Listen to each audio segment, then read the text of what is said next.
It is true that there have been ongoing border disputes between us.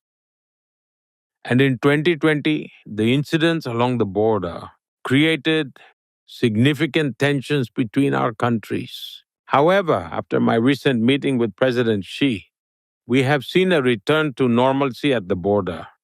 We are now working to restore conditions to how they were before 2020. Slowly but surely, trust, enthusiasm, and energy will return. But of course, it will take some time since there's been a 5 year gap. Our cooperation isn't just beneficial, it's also essential for global stability and prosperity. And since the 21st century is Asia's century, we want India and China to compete in a healthy and natural way. Competition is not a bad thing, but it should never turn into conflict.